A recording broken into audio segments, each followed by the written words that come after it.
Bonjour et bienvenue dans le podcast Parole d'Histoire, une émission consacrée à l'actualité des livres, des débats et de la recherche en histoire. L'épisode du jour est consacré à une ouvrière qui a fait irruption en politique en étant parmi les 10 premières élues françaises en 1925, 20 ans avant que les femmes ne puissent voter en France, Joséphine Pencalette. On en parle dans un instant avec l'historienne Fanny Bugnon.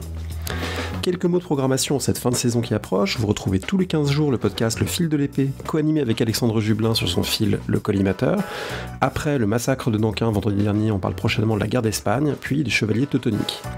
Et dans Parole d'Histoire, on parlera de lexicométrie, du 9 Thermidor, du Vatican pendant la guerre, entre autres. Vous pouvez retrouver l'émission sur iTunes, Spotify, YouTube, partout où on écoute des podcasts. Vous pouvez soutenir l'émission par un petit don ou un achat dans la boutique en ligne sur paroledhistoire.fr. Merci et très bonne écoute. J'ai le plaisir d'être aujourd'hui avec Fanny Bugnon. Bonjour. Bonjour. Vous êtes maîtresse de conférences en histoire contemporaine et études sur le genre à l'université Rennes 2 et vous venez de publier au Seuil, dans la collection L'Univers historique, L'élection interdite, itinéraire de Joséphine Pencalette, je ne suis pas sûr de comment on dit son nom, ouvrière bretonne 1886-1972. On va parler de cette femme et de sa grande particularité qui est d'avoir été une élue municipale en 1925, à l'époque où les femmes françaises ne votaient pas. C'est une figure qui a été redécouverte, vous le montrez, relativement récemment. Est-ce qu'on peut trouver des rues Joséphine Pencalette aujourd'hui en France ? Alors on prononce Pencalette parce que Pencalette. c'est en breton en tout cas, et c'est comme ça qu'on le prononce dans le Finistère. En breton, en fait, on accentue les consonnes de fin de syllabe, donc on dit Pencalette. On trouve effectivement aujourd'hui une douzaine de rues Joséphine Pencalette dans l'ouest de la France, en Bretagne, jusqu'à Nantes, si on prend la conception historique de la Bretagne, dans des petits villages, dans des grandes villes, des gymnases, des squares. Enfin, c'est un nom qui figure, qui commence en tout cas à s'inscrire sur les plaques de rue en Bretagne, parce qu'il y a la volonté de mettre en avant aussi des figures d'histoire locale féminines qui ont compté. Alors comment vous avez choisi de débuter votre livre, qui est une biographie, mais vous avez choisi de commencer par un chapitre mémoriel, pour montrer que c'est une figure qui a réapparu, dont des gens se sont emparés dans les 2 dernières décennies pour l'essentiel? En fait, j'ai effectivement fait ce choix-là un peu à l'envers, du point de vue chronologique, parce qu'en fait, moi, j'ai rencontré la figure de Joséphine Pencalette, au départ, justement, par ces dispositifs mémoriels, par une transmission orale autour d'histoires des luttes sociales, des luttes bretonnes aussi.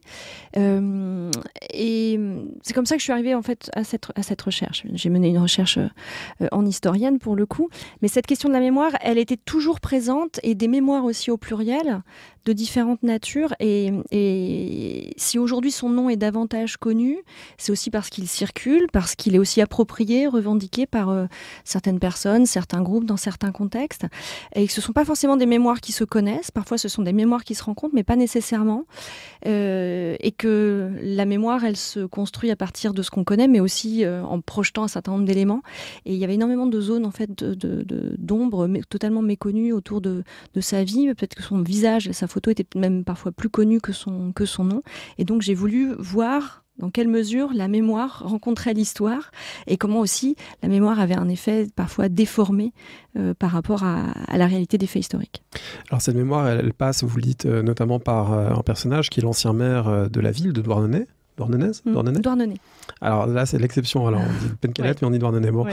Je vais me faire taper dessus par les auditeurs en Bretagne. Donc, l'ancien maire de Douarnenez, Michel Mazéas, qui a été maire pendant plus de 20 ans, maire communiste. Et du coup, vous l'avez rencontré. C'est quelqu'un qui a joué un rôle pour faire connaître cette figure ? En fait, Michel Mazéas a été maire. Alors, il était encarté au Parti communiste, et cet encartement, il a du sens. C'était aussi un enseignant, un passionné d'histoire et fils d'ouvrière. Et ces différentes composantes de son identité, elles jouent sur sa volonté aussi de vouloir transmettre, faire connaître et transmettre cette histoire. Moi, j'ai commencé en fait à travailler autour de Joséphine Pencalette en 2012. Michel Mazéas était encore en vie à cette époque, puisqu'il est devenu maire de Douarnenez en 1971 jusqu'en 1995, donc c'est une municipalité longue, sur une mairie, on dirait aujourd'hui peut-être gauche multiple ou gauche plurielle. En tout cas, c'est pas une mairie 100% communiste, mais avec plusieurs fractions de gauche. Il n'a jamais complètement décroché de la mairie, malgré la fin de son mandat de maire. Il est resté conseiller municipal aussi longtemps, et puis il a eu vent du fait de ma présence dans les sous-sols de la mairie à regarder les cartons d'archives. Il m'a fait passer une enveloppe avec plein de photos, des documents, des plans, des reproductions d'articles, des notes manuscrites aussi, sa carte de visite, en me disant « n'hésitez pas à me faire signe ». ce que j'ai fait.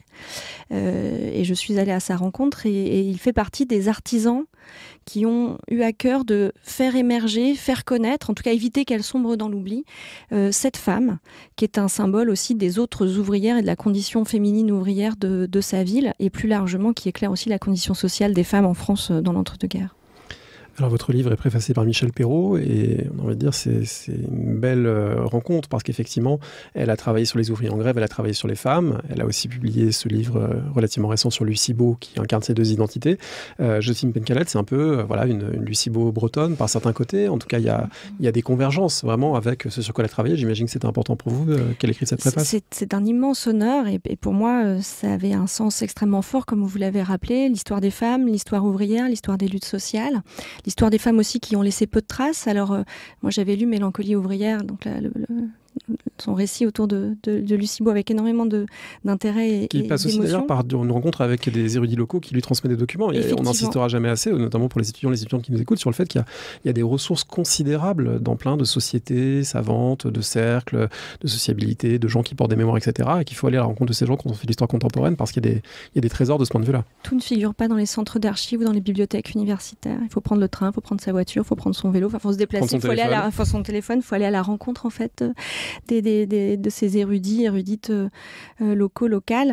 Pour moi, c'était vraiment important d'avoir cet éclairage de Michel Perrault. La petite différence avec Lucie Beau, c'est que Joséphine Pencalette n'a pas laissé de traces écrites de sa main. Il n'y a pas de parole à la première personne directe la concernant dans les archives, mais elle a effectivement beaucoup de points communs avec la figure de Lucie Beau et puis aussi avec la façon dont elle a été effacée et aussi dont sa mémoire a pu être entretenue localement. Alors cette question des traces, c'est intéressant parce que le livre que vous écrivez, du point de vue des sources, il a un statut un peu intermédiaire, c'est-à-dire que c'est pas tout à fait l'histoire d'un parfait inconnu à la Pinago d'Alain Corbin. On peut penser aussi à Jean de Gascogne, ce crieur public que Nicolas Fenstadt a fait revivre pour le XVe siècle, mais à partir vraiment de traces éparses dans les archives et rien de sa main. Mais c'est pas non plus une grande figure des luttes type Simone Veil, Jeannette Vermeersch, où il y aurait des quantités d'écrits et une notoriété. Donc on est dans un entre-deux du point de vue des sources. Comment vous en êtes arrangé ? Je crois que c'est Madeleine Réberriot qui a cette formule qui parle de trous dans la raquette. Il y a des trous dans la raquette pour les femmes des classes populaires. On est à une époque et aussi sur un territoire où le rapport à l'écrit, le rapport à la mémoire se fait de façon totalement différente effectivement des classes aisées, des milieux bourgeois et intellectuels. Donc cette femme, elle a une notoriété parce qu'elle va effectivement incarner un événement inédit, donc c'est aussi pour ça que son nom ressort et va être médiatisé à un moment, mais c'est aussi une femme qui est représentative de la condition des femmes de classe populaire, ouvrière. Alors elle a la particularité parce qu'elle vit et qu'elle est née à Douarnenez dans une petite... un petit port breton qui s'est développé à la faveur de l'industrie de la conserve de manière extrêmement rapide et sur un mode totalement mono-industriel. Mais au-delà de cette singularité d'être une ouvrière d'usine de conserverie de poissons, c'est une ouvrière dans une ville qu'on pourrait qualifier de périphérique. En tout cas, c'est un petit port, c'est loin, c'est à 600 km de Paris. Mais c'est une condition qui éclaire plus largement en fait, la condition des femmes de classe populaire en France entre la fin du 19e et le milieu du 20e siècle. Et c'est quelqu'un qui a quand même laissé plus de traces, même si elle n'a pas écrit directement, que un individu qu'on ne connaîtrait que par l'état civil. Il y a quand même des articles de presse qui la mentionnent, il y a son nom qui figure dans toute une série de documents d'ailleurs qui sont reproduits dans l'ouvrage. C'était un choix pour vous de montrer les archives comme ça ? Pour moi, c'était effectivement important d'avoir un récit qui s'incarne à travers des documents iconographiques, des documents textuels. C'était vraiment quelque chose de précieux aussi parce que moi, j'avais à cœur aussi d'écrire cet ouvrage pour un public qui soit le plus large possible, qui soit pas forcément des familières des ouvrages d'histoire, mais qu'à travers cette figure, on puisse aussi toucher une forme de matérialité de ces vies ordinaires qui généralement laissent peu de traces dans les livres d'histoire. On peut renvoyer aussi, je pense, au livre de Camille Lefebvre sur ses grands-parents à Londres de l'histoire des autres, où elle raconte des destins, un certain nombre d'entre eux, qui sont assez proches, y compris chronologiquement, de ce que vous racontez dans ce livre. Alors ce livre, son origine, c'est donc Douarnenez, où elle est née en 1886, avec un paradoxe. Alors c'est un peu plus tard, l'appartenance au Parti communiste, mais malgré tout, on est dans une région, l'ouest de la France, qui est plutôt marquée par une forte présence de l'Église, un enracinement même de l'Église catholique, et pourtant il y aura une poussée de la gauche communiste remarquable. Alors là il y a un nœud pas évident quand même à comprendre. Ça peut sembler parfois contre-intuitif, mais Douarnenez, comme une partie, comme plusieurs petites zones comme ça en Bretagne, sont des terres de catholicisme bleu, c'est-à-dire que ce sont des communes qui, dès le 19e siècle, en fait, vont régulièrement élire des maires républicains. Avoir un maire socialiste au tout début du XXe siècle, et puis à la faveur aussi de conflits politiques, de luttes d'influence extrêmement vigoureuses, le Parti communiste va arriver à la tête de la municipalité en 1921. Ça fait partie de ces premières, ce n'est pas la première, contrairement aussi à une légende locale parfois tenace, mais parmi en tout cas les premières municipalités à avoir cette coloration, ce qui peut sembler effectivement étonnant, mais l'Église catholique continue d'avoir une influence, et il y a souvent cette un peu image d'Épinal qui était citée par les personnes que j'ai rencontrées, de dire que mais les ouvrières, en fait, elles continuent à aller à l'église et elles utilisaient leur carte du parti ou leur carte du syndicat comme marque-page dans leur missel. Oui, on voit d'ailleurs que sur la photo, sauf erreur, il y a une médaille religieuse au cou de Joséphine Pencalet. C'est une sorte de camée, en fait. On n'arrive pas très bien à distinguer, même ses descendants, ces petits-enfants avec lesquels je me suis longuement entretenue, n'ont pas trace de ce bijou. C'est un bijou qu'elle ne porte pas sur d'autres photos à d'autres moments de sa vie, donc on ne sait pas si c'est un bijou de circonstance pour la photographie ou si c'est quelque chose qui lui appartenait véritablement. En tout cas, c'est une femme qui naît dans un milieu populaire, fille de marin. Sa mère travaille aussi dans une conserverie, elle est 12e dans une famille qui voit la naissance de 13 enfants. Le Finistère a une démographie qui reste extrêmement vigoureuse, qui n'a pas connu l'inversion démographique, en tout cas le retournement démographique qu'on voit dans d'autres régions en France. C'est beaucoup plus tardif. Et puis, elle est baptisée, elle va se marier à l'église, mais ce rapport à l'église, il n'est pas forcément aussi dogmatique que peut-être on pourrait l'imaginer sur d'autres territoires. En tout cas, elle naît dans un territoire très populaire, marqué par cette mono-industrie de la conserve. En gros, très schématiquement, les hommes pêchent, les femmes sont à l'usine. Alors, c'est un peu réducteur à dire comme ça, mais c'est le modèle dominant. Les femmes travaillent, les femmes sont dehors, ça se voit.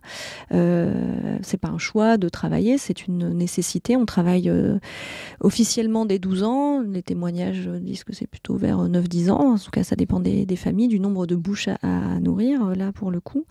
Et puis, ce milieu populaire a vraisemblablement aussi eu une conséquence sur le fait d'avoir forgé une conscience de classe qui va plus tard s'exprimer, en tout cas dans une petite période, au sein du Parti communiste, mais avec une famille dans laquelle elle a une sœur qui travaille, qui est institutrice dans une école catholique, des cousins qui sont encartés à la CGTU, donc le syndicat qui était proche du Parti communiste. Donc c'est en fait un paysage où il n'y a pas de filiation partisane automatique. C'est plutôt une forme d'agrégat culturel, et puis la dimension linguistique aussi qui compte, parce qu'en fait à l'époque la langue du quotidien Douarnenez, c'est le breton. Le français est la langue de l'école, la langue de l'administration, mais la langue de la vie de tous les jours, c'est un mélange aussi des deux. On a une langue, ce qu'on appelle un parler, le douarneniste, qui est un mélange de breton et de français. Donc on est dans un territoire comme ça qui n'a rien de figé, qui est vraiment en mouvement, et Joséphine Pencalet, elle est le produit aussi de cette histoire. Alors peut-être arrêtons-nous un instant sur le volet social, industriel de cette histoire. Vous l'avez dit, c'est la monoculture, ou en tout cas la mono-industrie de la conserve de poissons. Ce qui est intéressant à plusieurs titres, parce que c'est la seconde industrialisation, c'est ce qui est permis par l'arrivée du train à la ville, qui permet ensuite d'expédier les conserves. C'est ce qui est permis aussi, ou en tout cas qui a pour conséquence le rassemblement des ouvrières dans un même lieu. Et c'est peut-être important de souligner qu'il y a eu une phase évidemment de travail féminin qui n'a pas démarré ni avec l'industrialisation, ni encore moins avec la Grande Guerre, mais en tout cas, il y a eu une phase d'industrie dispersée, d'industrie au champ, d'industrie à domicile, en particulier dans le textile. Là, on est plutôt dans un phénomène de concentration, alors pas totale, parce qu'il y a plusieurs fabriques, plusieurs usines, mais malgré tout, le regroupement des travailleuses qui permet d'avoir une intensification des rythmes de travail et qui vraiment marque un tournant de cette industrialisation de la fin du 19e siècle par rapport aux formes de travail féminin qui avaient pu exister auparavant.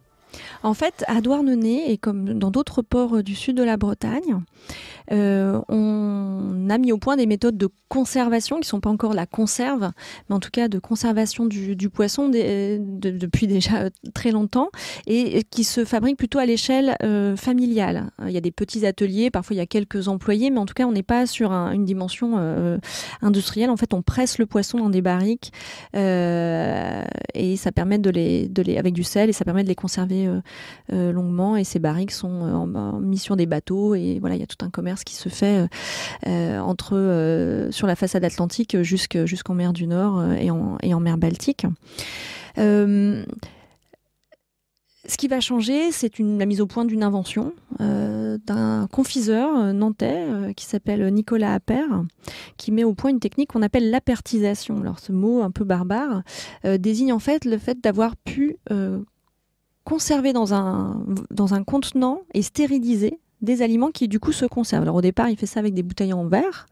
Et puis il y a un industriel nantais, et il y a beaucoup d'industriels nantais qui vont jouer un rôle majeur dans le développement de cette industrie sur tout le littoral atlantique, qui met au point en fait ces fameuses boîtes métalliques qui vont pouvoir elles aussi être fermées, stérilisées, et qui permettent de conserver les aliments dans la très longue durée.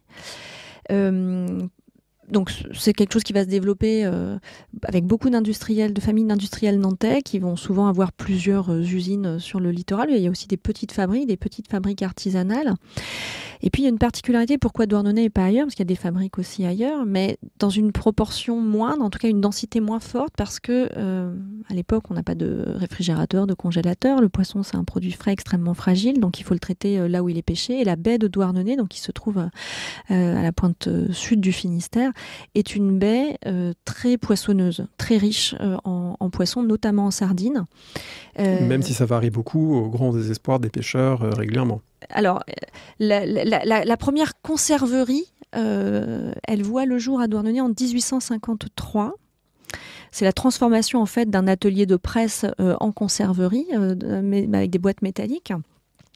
Et le nombre va varier, la taille de ces ateliers, de ces industries vont varier, c'est-à-dire qu'on peut avoir des ateliers qui ont une vingtaine de personnes, ou des autres plus importantes qui vont en compter 200, 300, donc c'est vraiment des jeux d'échelle variables. Parfois des familles d'industriels qui possèdent plusieurs usines, y compris dans la même ville, avec des dynasties industrielles, des frères qui participent au même consortium industriel, et puis parfois des usines isolées. Donc on a vraiment un paysage très, très divers, mais effectivement une mono-industrie qui rend vulnérable la population. Alors ces femmes, ces industries des champs dont vous parliez tout à l'heure, y a une particularité à Douarnenez, c'est qu'en fait les pêcheurs à Douarnenez n'ont pas d'activité, enfin très peu d'activité agricole. Alors qu'à la différence dans d'autres régions littorales où voilà, dans les saisons creuses de pêche, il y a aussi toute une activité vivrière agricole, et bien j'emprunte cette formule à une historienne douarnenise qui s'appelle Françoise Pencalette, qui dit que la baie est la terre nourricière, le jardin nourricier des douarnenistes. Donc ils ne travaillent pas la terre, mais ils pêchent du poisson, et donc c'est ça la base de leur alimentation. Et ce sont les hommes qui pêchent. Ce sont les femmes qui traitent le poisson. Il y a vraiment une division sexuelle du travail et de l'espace qui apparaît de façon très, très nette. Et en fait, à Douarnenez, il y a des capitaux industriels qui sont investis localement parce qu'il y a cette ressource extrêmement forte, même si, comme vous l'avez dit, elle peut être variable, et elle peut causer des vulnérabilités socio-économiques importantes qui vont aussi toucher la trajectoire de Joséphine Pencalette. Ce travail, il faut peut-être en dire un mot, parce que c'est pas n'importe quel travail, même si le travail ouvrier, de manière générale, est marqué par la pénibilité. Travailler le poisson, ce sont des odeurs, c'est des manipulations manuelles, c'est un rythme de travail qui est très particulier. La particularité, effectivement, de ce travail en usine de poissons, de conserverie de poissons, c'est qu'il n'y a pas d'horaire. Les horaires dépendent de la matière première, de la quantité de matière première, c'est-à-dire de l'arrivée des poissons, de la quantité de poissons à traiter, parce que ça ne se conserve pas. Donc, on embauche quand les poissons sont arrivés, c'est-à-dire quand les bateaux de pêcheurs ont débarqué et que le poisson a été acheté. Quelle que soit l'heure, à la limite. Quelle que soit l'heure. Quelle que soit l'heure. Généralement, c'est très tôt le matin, mais voilà, c'est variable. Et puis, on finit quand on a fini de traiter le poisson, donc selon les périodes de l'année, parce qu'il y a des calendriers de pêche qui sont plus ou moins denses, selon la quantité de poissons achetés par l'usine, eh bien, ça peut être des journées de 4 heures comme des journées de 14 heures. Ce qui veut dire que ça ne correspond pas tout à fait aux tentatives encore modestes, quand il y a le ministre Millerand notamment, d'encadrement du droit du travail, des âges d'embauche, des horaires journaliers. C'est pas encore la journée de 8 heures après la guerre, mais il y a quand même des premières lois en ce sens dans les années 1890. Là, on y échappe globalement, et vous le dites, parce que en fait, c'est des lois, il y a très peu de contrôle pour qu'elles soient mises en place. Il y a peu de contrôle, mais surtout, les industriels, des industries alimentaires, obtiennent une dérogation, c'est-à-dire que le travail de nuit en industrie n'est pas interdit pour les femmes de ces conserveries. Et puis le volume horaire qui est prévu, en tout cas en théorie, il y a un seuil maximum horaire mensuel, eh bien il n'y a pas de contrôle. Donc en fait, il y a à la fois une dérogation, c'est-à-dire que le travail de nuit est autorisé, la journée le volume horaire journalier n'est pas limité. En contrepartie, il doit y avoir un seuil mensuel, mais il n'y a pas de contrôle et en tout cas pas de transmission d'informations, ce que regrette l'inspection du travail, mais qui finalement intervient peu parce que, et on le voit lorsque sont adressées à la préfecture des demandes d'installation d'usines, y compris, ces usines, elles se situent là où il y a des habitations. Il y a une imbrication territoriale extrêmement forte entre l'usine, l'habitat ouvrier, mais aussi l'habitat bourgeois et patronal. Tout est mélangé. Et la proximité d'habitation fait que, en tout cas, c'est pas un critère pour surseoir à ces installations. Ce qui prévaut, et c'est ce que dit explicitement à la fois la municipalité, mais aussi la préfecture, c'est le développement économique. C'est la seule ressource économique qui permet à cette ville de vivre, de se développer, de s'enrichir. Alors tout le monde ne s'enrichit pas, bien évidemment, mais en tout cas, cette primauté à l'économie, vaut sur à la fois les conditions de travail, les conditions sanitaires des hommes comme des femmes et aussi comme des enfants. Et c'est ce qui va se passer pendant plusieurs décennies à Douarnenez. Alors, quand on parle de Bretagne et de sardines, on pourrait imaginer avoir des images un peu folkloriques en tête, en plus avec un produit alimentaire qui, à l'époque, a une réputation de grande finesse qu'on va trouver jusque sur des tables aux États-Unis, parce que c'est un produit d'exportation. Il y a une dimension presque taylorienne, en fait, de l'organisation du travail dans ces usines, avec des gestes très répétitifs, vider le poisson, le mettre en boîte, des femmes qui sont alignées sur des rangées, une organisation très rationalisée, et une paye aussi qui est très modeste. Donc ça veut dire qu'on est dans quelque chose qui n'est pas simplement la transposition d'une activité artisanale, alimentaire traditionnelle. Là, on est dans un cadre industriel. On est dans un cadre industriel parce qu'effectivement, c'est un produit qui a le vent en poupe, en quelque sorte, qui est un produit économiquement très rentable. Pour donner un peu une idée des conditions de travail et surtout de la rémunération de ces ouvrières, l'inspection du travail considère que les salaires des ouvrières et des ouvriers des conserveries ne représentent que 6% du prix d'une boîte vendue de sardines, et donc considère que la marge d'augmentation, de progression des salaires est large, tout en maintenant la santé économique des entreprises. Donc considère qu'il y a vraiment une exploitation abusive de cette main-d'œuvre qui est effectivement très féminisée, avec des gestes très répétitifs. Alors il y a plusieurs postes, mais le poste le plus important, c'est le poste de celles qu'on appelle les emboîteuses, c'est-à-dire celles qui mettent en boîte, mais il faut étêter, équeuter, éviscérer, il faut laver le poisson, il faut le saler, il faut le mettre en boîte, il faut mettre de l'huile, il faut ensuite manipuler Alors, au début, c'était à la main, mais ensuite, ça va devenir avec des machines. Ce qu'on va appeler des sertisseuses. Et d'ailleurs, l'installation de ces premières sertisseuses à Douarnenez en 1902 va causer des troubles sociaux importants, puisque les ouvriers qui étaient chargés les soudeurs qui étaient chargés de fermer les boîtes, eh bien, voient leur travail, leur activité menacée par l'industrialisation. Donc on va avoir un peu en décalé par rapport à d'autres activités et sur d'autres territoires, des mouvements de bris de machines. Notamment le 14 juillet 1902, c'est une date importante à retenir dans la vie de Joséphine Penquelette, parce que parmi la quinzaine d'hommes qui vont être arrêtés à l'issue du saccage de cette usine qui prévoyait d'installer des sertisseuses, eh bien il y a un frère de Joséphine Penquelette, un frère aîné qui a 26 ans à l'époque et qui est menuisier, qui va être condamné en cour d'assises avec ses camarades et qui va, comme ses camarades, bénéficier d'une grâce présidentielle quelques mois plus tard. Alors on peut s'interroger pourquoi une telle grâce présidentielle ? Eh bien parce que ce conflit du travail, il s'articule aussi avec des difficultés économiques très importantes, une crise du poisson, une crise de la ressource qui dure pendant plusieurs années, et il n'y a pas de protection sociale, il n'y a pas de poisson, il n'y a pas de travail, donc il n'y a pas de revenus. Donc, vouloir ajouter par-dessus des machines qui vont supprimer des emplois, c'est vraiment créer une situation très éruptive, sur laquelle d'ailleurs commencent à se greffer, s'intéresser des militants politiques, des militants syndicaux locaux ou nationaux, et donc dans un souci de pacification sociale, eh bien, ce frère aîné de Joséphine Penquelette ne fera pas la peine de prison qui lui était prévue. Alors on comprend, il y a une politisation progressive en ce tout début de XXe siècle. Joséphine Penquelette, elle n'y participe pas entièrement dans la mesure où elle quitte la région quelque temps en lien avec son mariage. Qu'est-ce qu'on peut dire sur cette période de sa vie ? Donc en fait, Joséphine Penquelette, elle est née, on l'a dit, à Douarnenez en 1886. Sa mère meurt quand elle a 12 ans.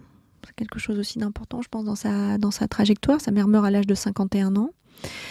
Son père reste, son père ne se remarie pas, il est marin, il possède son propre bateau, il est marin-pêcheur, ses frères pêchent, et elle va rencontrer un homme qui vraisemblablement faisait son service militaire dans la marine à l'époque, qui est breton aussi, mais qui vient d'Ille-et-Vilaine, près de Vitré, en Ille-et-Vilaine. Qui, à la fin de son service militaire, intègre la compagnie des chemins de fer de l'Ouest et a pour gare de rattachement Argenteuil. Donc il s'installe à Argenteuil. Au départ, il est balayeur à la gare d'Argenteuil, donc il n'est pas en haut de la hiérarchie ouvrière, cheminote, c'est le moins qu'on puisse dire. Mais ça va être l'occasion pour Joséphine Penquelette de s'extraire pendant 15 ans de son milieu, donc de partir à Argenteuil. Alors elle n'est pas devenue domestique ou prostituée, comme ont pu le devenir nombre de Bretonnes à l'époque, puisque ces difficultés économiques de la conserverie, mais aussi plus largement les difficultés économiques, l'absence de travail et la démographie importante font qu'il y a trop de bouches à nourrir, et donc il y a un exode massif des campagnes, mais aussi de quelques villes bretonnes vers la région parisienne en particulier, Paris, Versailles énormément, et puis Saint-Denis aussi, qui accueille une population ouvrière très, très importante. Et donc elle va s'installer à Argenteuil, elle épouse cet homme qui s'appelle Léon Leray, vraisemblablement contre l'avis de sa famille. Alors on ne sait pas très bien ce qu'elle va faire à Argenteuil, c'est-à-dire qu'il n'y a pas de traces précises de son activité dans les recensements, dans les actes d'état civil qui la concernent. Elle est présentée comme ménagère ou sans profession, et ce qui est une catégorie qui n'est en rien représentative de la réalité. Ce qu'elle racontait, et ce qu'ont raconté ses descendants, et donc là l'histoire orale est éminemment précieuse, c'est qu'elle était lavandière, qu'elle lavait du linge. Elle disait qu'elle lavait du linge, alors ils n'en savaient pas beaucoup plus. Peut-être sur les fameux bateaux lavoirs qui étaient installés sur les bords de Seine à Argenteuil. En tout cas, voilà, elle travaille, elle a 2 enfants, seulement 2, avec Léon Leray. Et Léon Leray, en fait, va décéder de la fièvre typhoïde en 1923. Rien ne la retenait vraisemblablement d'autre que son époux à Argenteuil, et donc elle va revenir à Douarnenez. On ne sait pas non plus exactement quand, mais elle revient et vraisemblablement seule avec 2 enfants à nourrir, même si elle touche une petite pension de la SNCF, de ce qu'on appelle aujourd'hui la SNCF.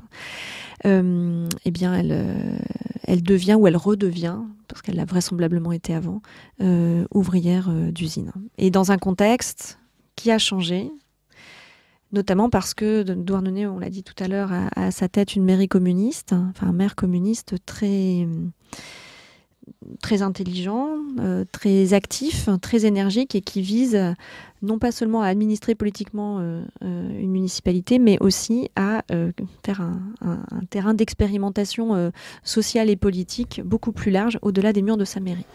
Ce maire communiste s'appelle Daniel Leflanchec. À partir de 1924, il est élu municipal avant, il devient maire. Ça a l'air d'être un sacré personnage. Il a tatoué mort au vache sur les mains. Il fait le coup de feu, littéralement, au cours d'une grève en 1925. Il est blessé par balle. Même au sein du Parti communiste, on a l'impression que c'est à la fois bien d'avoir une grande personnalité comme ça, et puis en même temps, on se demande s'il correspond vraiment à la ligne du militant idéal bolchevique tel que le parti voudrait le promouvoir et un peu aussi le cadrer. Qu'est-ce qu'on peut dire sur lui? En fait, Daniel Leflanchec, il est né en 1880, il est de la même génération que Joséphine Pencalette. Alors c'est intéressant, il est fils de sacristain. Sa mère est marchande sur les marchés, marchande ambulante. Il est devenu marin, il a fait la guerre de Chine. Il a eu maille à partir avec l'autorité militaire, il a fait de la prison militaire. Et puis, il fréquente les cercles socialistes révolutionnaires à Brest au début du XXe siècle. Et lorsque le Parti communiste se crée, eh bien, il adhère tout de suite. Il commence à venir à Douarnenez, il a des liens, il a tissé des amitiés vraisemblablement. Et c'est un personnage haut en couleur. Alors il a la réputation d'être quelqu'un d'extrêmement charismatique, qui parle breton, qui parle français, qui adore chanter, qui est effectivement tatoué, qui est borgne, qui a perdu l'usage d'un œil. Alors Jean-Michel Le Boulanger, qui lui a consacré une biographie, indique qu'il s'est vraisemblablement énucléé pour éviter d'être de nouveau rappelé sous les drapeaux, mobilisé à un moment. Donc c'est vraiment un personnage très très très atypique et qui réussit à prendre la mairie de Douarnenez, en tout cas à s'installer dans le fauteuil de maire en 1924, au moment où il y a une élection anticipée suite au décès du maire communiste précédent. Donc il est élu à l'été 1924. Et en quelque sorte, lui, son programme, c'est de faire des soviets à Douarnenez. Et le tout jeune parti communiste, qui commence tout juste à se structurer, lui a un enjeu, c'est de réussir de commencer en tout cas à établir des bastions. Donc quelque part, à ce moment-là, dans le tout début des années 20, tout est bon à prendre en quelque sorte. Ça ne va pas se passer comme ça par la suite, mais on n'est pas encore dans la phase classe contre classe. Donc Daniel Leflanchec va réussir à consolider cette implantation du parti, développer notamment toute une action sociale autour de la question du logement, qui est un problème très important dans la ville à l'époque. Développer aussi une syndicalisation des hommes et aussi des femmes. Alors il y avait une première expérience de syndicalisation des ouvrières d'usine en 1905, parce qu'il y avait une première grève de ces ouvrières. Donc Joséphine Pencalette a peut-être participé à cette grève, c'est possible, on n'en sait rien, il n'y a pas d'archives nominatives concernant cette grève. Cette grève, elle avait un objet très simple, que les femmes soient rémunérées à l'heure et non plus aux milles de sardines travaillées. Il faut savoir que dans chaque ville et dans chaque usine, les règles étaient différentes. Donc elles vont obtenir en 1905 d'être payées à l'heure. Donc il y a une conscience de classe, il y a une culture ouvrière aussi qui se développe à Douarnenez. Et lorsque des ouvrières, le 20 novembre 1924, d'une des fabriques de ces fameuses boîtes de conserve pour emboîter le poisson, commencent à émettre des revendications salariales, et bien tout de suite, la municipalité et le maire communiste Daniel Leflanchec vont appuyer la grève et vont participer à sa structuration, son organisation, son essor et sa diffusion. Alors c'est juste après cette grève qu'ont lieu les élections municipales de mai 1925, les élections au cours desquelles Joséphine Pencalette est sur les listes électorales de Daniel Leflanchec et se retrouve élu municipal de manière tout à fait surprenante, évidemment, à une époque où les femmes ne votent pas. Donc il faut donner, vous le faites dans le livre, l'arrière-plan de cette question. Cette question du suffrage des femmes, ça fait longtemps qu'elle est posée. Elle a été posée par Jeanne de Rouen en 1849. Elle a été posée, vous le dites, en 1880 par Léonie Rousade, qui tente tente d'être élu sans y parvenir. On avait reçu à ce micro Christine Barr, qui a édité récemment les mémoires de Madeleine Pelletier, autrice du slogan « La femme doit voter » et qui a montré l'ampleur de son action et en même temps l'échec global de ses mouvements avant la guerre de 14. Après la guerre de 14, c'est plus simplement une revendication féminine et marginale. Il y a un bouillonnement autour de la question du suffrage féminin. Les mouvements suffragistes, qui sont des mouvements qui couvrent une large part du spectre politique, c'est pas une question de droite ou de gauche, c'est beaucoup plus compliqué que ça. Voire une partie de la gauche est plutôt plus hostile au suffrage féminin qu'une partie de la droite. Absolument. L'antiféminisme n'a pas de couleur politique, et Christine Barr l'a largement démontré. Cette question des droits des femmes, elle revient régulièrement parce qu'il y a aussi une agitation suffragiste importante de militantes et de militants. Il faut savoir qu'il y a aussi des hommes très engagés dans ce combat. Et au sortir de la Première Guerre mondiale, les députés, qui sont tous des hommes, vont voter l'égalité de droits politiques entre les femmes et les hommes. Comme ça existe dans la plupart des pays européens comparables, l'Allemagne, la Grande-Bretagne en particulier, qui ont adopté ce suffrage féminin après la guerre. Oui, alors dans le cas d'Angleterre, avec une variation... Un décalage d'âge notamment. D'âge, au départ, les plus de 30 ans, puis ensuite on a abaissé le seuil. Mais en tout cas... énormément de pays occidentaux, mais aussi non occidentaux,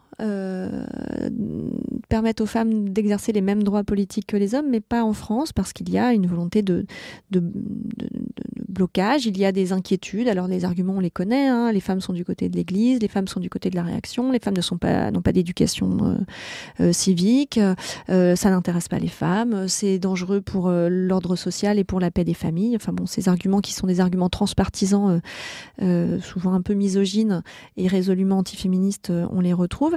Mais il y a une séquence très particulière qui va s'ouvrir en 1924. Alors les députés, je l'ai dit, ont revoté les droits politiques. Le Sénat s'y est opposé à une courte majorité en 1922, à la grande déception des militantes et militants suffragistes. Et puis en 1924-25, cette question du droit de suffrage et d'éligibilité des femmes revient sur le tapis avec des propositions de loi qui émanent de différents bords politiques, avec différentes acceptions, mais il y a un alignement de planètes en quelque sorte, puisque les députés vont voter en quelque sorte une loi expérimentale qui ne sera pas mise en vigueur, mais en tout cas qui vont dans le sens d'ouvrir un petit peu les portes, de permettre aux femmes d'accéder au scrutin municipal qui doit se tenir au printemps 1925. Pourquoi le scrutin municipal ? Il y a moins d'enjeux, c'est un scrutin de liste, l'incarnation du pouvoir ne va pas échapper aux hommes à travers ce scrutin. Et puis à l'échelle municipale, à l'échelle locale, on voit bien que les femmes participent à la vie associative, les associations caritatives, les écoles, etc. Donc il y a cette idée que c'est peut-être la place par laquelle elles peuvent rentrer. Il y a des féministes qui sont sur cette ligne-là et d'autres qui considèrent qu'il faut l'égalité totale tout de suite et partout. Donc il y a ces textes qui sont débattus à la Chambre des députés. Et puis il va y avoir aussi pour la première fois des candidates communistes qui vont être présentées en position éligible. Alors il y a une particularité pour les élections municipales, et la loi électorale de 1884 a une brèche dans laquelle les féministes s'étaient déjà engouffrés, et là, le Parti communiste va s'engouffrer aussi. C'est que la préfecture et les autorités ne vérifient pas avant le scrutin que les personnes qui figurent sur la liste de candidature sont bien éligibles. C'est quelque chose qui est vérifié à l'issue du scrutin pour les élections municipales. Donc, rien n'interdit explicitement aux femmes de se présenter aux élections. Simplement, peu de partis, jusqu'à maintenant, ont eu l'audace, le culot, le désir de le faire. C'est vraiment des expériences très marginales qui ont eu lieu avant. Et ce qui se passe en 1925, pour les élections municipales de 1925, c'est que, par ailleurs, il y a une dimension internationale qui est à l'œuvre.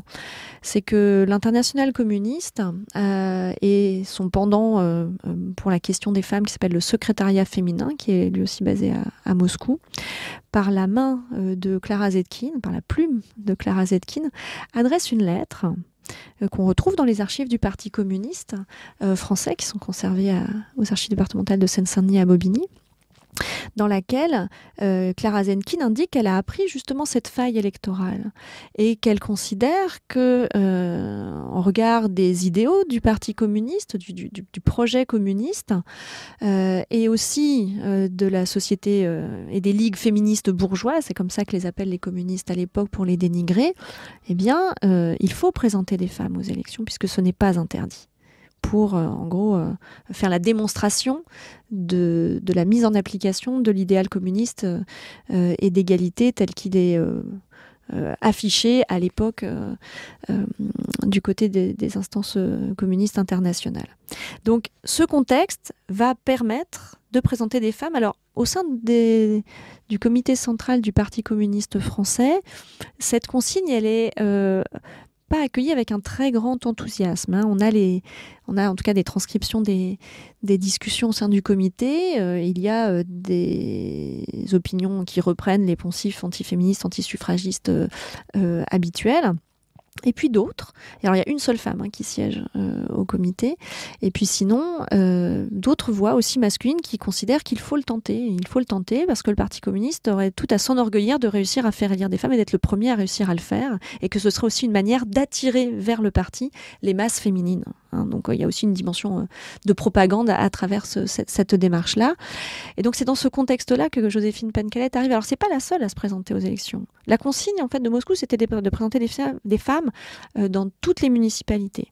Cette consigne ne va pas être appliquée, alors soit parce qu'on n'a pas forcément trouvé de candidate, soit aussi parce qu'on n'a pas toujours voulu qu'il y ait des femmes sur ces listes.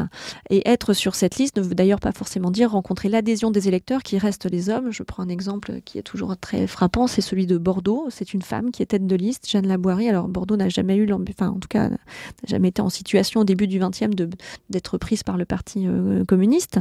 Mais Jeanne Laboirie, c'est elle qui va recueillir le moins de voix de sa propre liste. Ça dit des choses aussi sur le comportement électoral. En tous les cas, voilà, il y a des femmes, mais elles ne sont pas. On n'a pas le chiffre exact du nombre de ces candidates. Par contre, on a le chiffre exact du nombre de femmes qui vont être élues à l'issue de ce scrutin. Et le cas de Joséphine Pencalette est singulier parce qu'elle est mise en avant. Et si elle est mise en avant, c'est justement en lien avec la grève des ouvrières sardinières à laquelle elle a vraisemblablement participé, donc qui éclate le 21 novembre 1924 et qui va se terminer le 6 janvier, le 8, le 6, l'accord est signé, et le 8 janvier, le travail reprend en 1925 dans les usines, parce que c'est une grève victorieuse, c'est une grève qui a été très médiatisée, et ces sardinières, c'est comme ça qu'on les appelle, de Douarnenez, elles incarnent en fait ces nouveaux prolétaires, en tout cas ce prolétariat féminin surexploité, qui, lorsqu'il s'organise, lorsqu'il se structure, peut remporter des victoires sociales. Et donc c'est en ce sens que le nom de Joséphine Pencalette se retrouve aussi à la une du journal L'Humanité, où le Parti communiste met en avant cette victoire à la fois ouvrière, mais aussi cette victoire politique. Et c'est la première fois, elle, Marthe Tesson et Amélie Néant, dont le nom est totalement méconnues, qui vont être toutes les trois élues au soir du premier tour 1925, et puis 7 autres femmes seront élues au soir du deuxième tour. Donc au total, on a 10 femmes qui sont élues lors de ce scrutin municipal de 1925. Et c'est une incongruité, en tout cas ça semble un peu à une forme d'accident électoral, même s'il y a tout un arrière-plan et tout un concours de circonstances que vous avez rappelé. Alors il y a un point important, c'est que ces femmes qui ont été élues auraient très bien pu ne pas l'être sur le moment même. Il aurait suffi d'une circulaire du ministre de l'Intérieur de l'époque pour dire on va compter les bulletins pour les femmes comme des bulletins nuls, ce qui avait été fait d'ailleurs précédemment. Là, c'est pas le cas. Alors en regardant, c'est le cartel des gauches qui est au pouvoir à cette époque, ce qui peut-être n'est pas tout à fait pour rien dans le fait de fermer les yeux là-dessus. Il faudrait en avoir la preuve. C'est le ministre de l'Intérieur Abraham Schramek. En tout cas, la consigne n'est pas donnée, ce qui fait que cette élection impossible, c'est le titre de votre livre, l'élection interdite. Elle est interdite, mais elle est interdite a posteriori. Alors, comment ça se passe ? Le mécanisme par lequel préfet, conseil d'État vont se mettre en branle, parce qu'on n'a pas pris les mesures nécessaires pour le faire avant. En fait, Abraham Schramek, il devient ministre de l'Intérieur juste avant le scrutin. Avant lui, c'est Camille Chautemps, et dans la circulaire des consignes pour les élections municipales qu'il adresse aux préfectures, il est explicitement écrit que les voix qui se porteraient sur des candidatures féminines doivent être considérées comme nulles. Mais... Ah, il y a un mais. Mais, Abraham Schramek, qui lui succède, et juste avant le scrutin, fait passer une circulaire télégraphique, vraisemblablement aussi en lien avec les mobilisations suffragistes, qui sont reçues d'ailleurs, ces militantes suffragistes qui sont reçues par les autorités pour plaider leur cause. On va dire, bon, on va faire un test en quelque sorte. On va compter les voix qui se portent sur des candidatures féminines, on va voir. Puisque de toute façon, derrière, on ne les gardera pas. Mais voyons ce que ça représente, en quelque sorte. Et donc, c'est ce qui se passe. Donc, c'est vraiment ça se joue à pas grand-chose, en fait, pour que ces élections féminines puissent être enregistrées. Le Parti communiste le sait, hein, qu'il y a cette brèche électorale, et d'ailleurs fait passer des consignes à ses militants qui seraient en charge des dépouillements et du suivi des résultats des opérations électorales, en disant c'est à la préfecture puis au Conseil d'État d'invalider, mais si une femme obtient suffisamment de suffrages, on ne peut pas l'empêcher d'être déclarée élue. Donc effectivement, à l'issue du scrutin, pour Joséphine Pencalette, pour les 9 autres femmes qui sont élues aux élections de 1925, eh bien, il y a une première étape de justice administrative, donc qui se passe dans la préfecture de chaque département, qui va entamer une procédure en annulation. Alors, dans le cas de Joséphine Pencalette, c'est intéressant parce qu'il y a 2 personnes qui sont visées par une procédure en annulation. C'est la seule femme sur la liste. L'autre personne qui est visée, c'est Charles Tillon. Charles Tillon, c'est à l'époque un tout jeune permanent syndical de la CGTU et du Parti communiste, et il est responsable de la propagande régionale en Bretagne pour la CGTU, et dès le début de la grève, en fait, il vient à Douarnenez, il va participer à la structuration, l'organisation, la médiatisation de la grève, et il est candidat sur la liste de Daniel Leflanchec en fin de liste, et lui, il est visé par une procédure d'annulation pour motif de non-résidence, puisqu'il ne réside pas de manière régulière à Douarnenez. Je le mentionne parce que leurs 2 dossiers vont être joints dans toutes les procédures, et c'est le seul cas en fait pour ces élections-là. Donc le conseil de préfecture engage. Il y a aussi une campagne de presse légère, mais qui se moque de ces candidatures féminines en disant quoi, les communistes sont même pas capables d'avoir assez d'hommes pour consulter leur liste, il y a une pénurie de candidats, allons, ce n'est pas très sérieux, messieurs. Bon, avec des thèmes plus ou moins sympathiques. Hein. Cette annulation, elle peut faire l'objet d'un appel, d'un recours devant le Conseil d'État qui est suspensif. Donc il y a une première annulation, dans le cas de Joséphine Pencalette, par le Conseil de préfecture du Finistère au mois de juin, au motif qu'elle est une femme. D'ailleurs, c'est amusant parce que les documents tels qu'ils étaient prévus pour ces procédures-là avaient été des formulaires à remplir et préimprimés au masculin. Donc, il a fallu raturer tout à chaque fois pour mettre au féminin. Donc, ça fait des documents pas très propres, mais c'est comme ça qu'ils figurent dans la procédure. Elle introduit un recours comme d'autres élus, et ça, c'est une initiative aussi du Parti communiste, de porter la contestation juste devant le Conseil d'État. Le Conseil d'État, au mois de novembre 1925, confirme l'annulation de son élection. Et puis plus rien. Et moi, ce qui m'intéressait aussi énormément, c'était pourquoi plus rien ? Pourquoi plus rien alors qu'elle a été mise à l'honneur, mise en avant, son nom est cité à la une de l'Humanité, sa photo est reprise.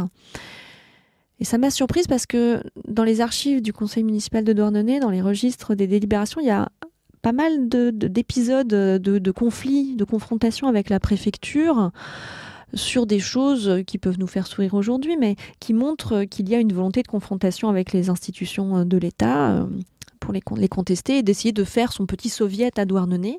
On a notamment une controverse autour de la dénomination de noms de rue. Je reviens à cette question des noms de rue comme tout à l'heure. Oui, la place de la Croix est rebaptisée place Lénine. Le projet, c'est de débaptiser la place de la Croix, qui est une place centrale à Douarnenez, juste à côté de laquelle, d'ailleurs, Daniel Leflanchec, le maire, va être visé par des tirs de revolver au cours de la grève. C'est une grève, c'est un autre sujet, mais cette grève est une grève vraiment très, très animée, on va dire, et à une portée dramatique. Il échappe de peu à la mort.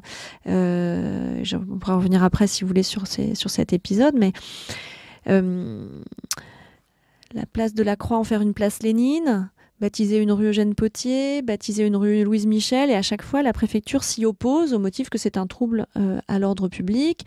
Le conseil municipal émet des vœux contre la guerre du Maroc, aussi, qui est menée par les troupes coloniales françaises en 1925. Et donc, il y a aussi des mentions de la préfecture qui barre ce vœu, considérant que ce n'est pas dans les attributions d'un conseil municipal d'émettre ce genre de propos. Et quand l'élection de Joséphine Pencalette finalement est confirmée dans son annulation, son nom est simplement rayé du registre. Elle a siégé pendant 6 mois. Elle a signé le registre. Elle fait partie de commission. On a quelques traces comme ça, mais il n'y a pas d'autre mention. Enfin, il n'y a aucune mention, en fait, de cette annulation. Aucune protestation. Rien. Surtout, et puis pas grand-chose après, pour un parti qui a le sens de sa propre mémoire, de célébrer ses propres militants, ses pionniers, etc., en allant puiser même dans l'histoire ouvrière pré-communiste et en célébrant des gens, elle n'est pas très célébrée finalement. Sur le coup, non. Alors moi, ça m'a beaucoup interrogée, et puis pendant très longtemps, je ne trouvais pas d'éléments pour me l'expliquer. Je me suis dit, ça doit être une question, peut-être une querelle personnelle, enfin je ne sais pas, en tout cas... pour qu'il n'y ait rien nulle part, c'est étrange. Rien dans les rapports de surveillance non plus, alors que les rapports de surveillance des commissaires spéciaux sont très très volumineux. Douarnenez est une ville extrêmement surveillée. Hein. Le volume aux archives, le volume de ces dossiers est conséquent par rapport à des communes de même taille. C'est sans commune mesure. Et puis finalement, je suis tombée sur un document des archives communistes bretonnes. Un petit rapport je dis petit parce qu'il est très court, du secrétaire fédéral du Parti communiste qui fait état d'un conflit, sans en préciser la nature et l'origine, entre, dit l'archive, le maire, Daniel Leflanchec, et sa conseillère. La formulation est intéressante, hein, et sa conseillère, alors que elle est conseillère municipale, mais elle n'est pas conseillère du maire. Et puis c'est tout.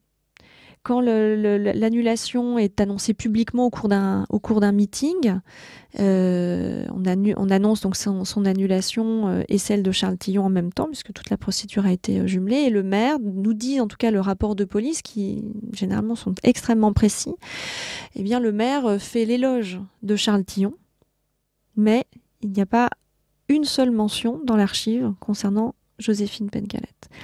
Et derrière, eh bien... elle va effectivement disparaître pendant un petit moment de la mémoire locale, et en tout cas du récit qui s'est fait, et elle va mourir à Douarnenez en 1972. Elle va en fait rester tout le reste de sa vie à Douarnenez. Et ne pas aller à Moscou, comme certains l'ont dit. Elle n'est pas allée à Moscou, comme certains l'ont dit. Elle serait venue, parce que quand elle était veuve de cheminot, elle ne payait pas le train, même si c'était long de venir depuis Quimper. Elle serait venue en 1960 à Paris, lorsque Nikita Khrouchtchev a été reçu par le général de Gaulle. Donc ça, c'est la mémoire familiale. J'ai aucun élément autre qui me permet de l'attester, mais qu'elle y soit allée ou pas, finalement, n'importe peu. Ce que ça dit aussi, c'est qu'elle a gardé des convictions politiques toute sa vie, des convictions donc très marquées à gauche, mais en se tenant à l'écart du jeu électoral. Et ce que me racontaient ses descendants, c'est qu'elle revendiquait le fait de ne pas voter, et qu'elle incitait ses enfants, ses petits-enfants, et quand elle apprenait que quelqu'un avait voté, elle disait « mais pourquoi tu votes, ça sert à rien », etc. Parce que visiblement, c'était quelqu'un qui avait une personnalité pas très effacée, une femme forte, comme on dit, sans que ce soit péjoratif dans ma bouche. Donc elle disait qu'il ne fallait pas voter, que voter ne servait à rien. Est-ce qu'elle a pu se sentir utilisée par le PCF ? Alors vraisemblablement, cet épisode, en tout cas dans sa trajectoire familiale, était quelque chose de connu, sans être un objet de gloire, un objet de célébration, un objet de conflit, parce qu'elle vient d'une famille où il y a certes une conscience de classe, mais tout le monde n'est pas communiste, loin de là. Il y a, comme le disait sa petite fille, des rouges et des blancs. Et puis, elle a revendiqué de ne jamais voter. Et quand on consulte les registres des scrutins entre 1945 et 1971, dernier scrutin municipal à Douarnenez, elle est inscrite sur les listes, mais il n'y a pas de signature en face de son nom. Qu'elle n'a effectivement jamais voté. Donc elle a été élue quand elle n'en avait pas le droit, et quand elle a eu le droit, elle n'a pas voté. C'est un paradoxe C'est effectivement, pour ça je remprunte, même si c'est un peu transposé, mais la formule de John Scott, c'est une forme de citoyenneté très paradoxale. En tout cas, l'expérience politique de citoyenneté de Joséphine Pencalette est extrêmement paradoxale. Elle est élue alors qu'elle n'a pas le droit de l'être. Et c'est un symbole vraiment important, je pense, du point de vue de l'histoire des femmes, même si c'est une parenthèse qui va se refermer très vite. Et puis ensuite, quand elle a le droit de voter ou même de se porter candidate, elle se maintient à l'écart. Et de façon durable, puisqu'elle meurt en 1972, tout en restant communiste. Et je reviens à Michel Mazéas, l'ancien maire de Douarnenez dont on parlait tout à l'heure, quand je l'ai rencontré, m'a dit que lui avait rencontré Joséphine Pencalette juste avant sa mort, et que pour lui, il fait partie des personnes qui ont joué un rôle dans la transmission de sa mémoire. Michel Mazéas, je l'ai dit tout à l'heure, il était enseignant, un intérêt très fort pour l'histoire, fils d'ouvrière. Sa mère s'appelait aussi Joséphine. Et Pencalette, en breton, ça veut dire tête dure, têtue. Je trouve que c'est un patronyme très fréquent dans le sud de la Bretagne, mais je trouve que c'est un patronyme qui prend un sens particulier lorsqu'on connaît justement l'étendue de son rapport à la politique au cours de sa vie. Merci beaucoup Fanny Mignon. Je rappelle le titre de votre livre, L'élection interdite, itinéraire de Joséphine Pencalette, ouvrière bretonne, 1886-1972. Est-ce que pour terminer, vous auriez un conseil que vous voudriez partager à ce micro ? Eh bien, je vais m'aventurer sur une période chronologique un peu plus avancée que celle de l'élection à proprement parler, mais où on touche à la question d'une forme de citoyenneté politique et de droits et de devoirs. Fabien Lostec vient de publier un ouvrage condamné à mort, condamné EES, autour des femmes collaboratrices condamnées à mort à la libération en France.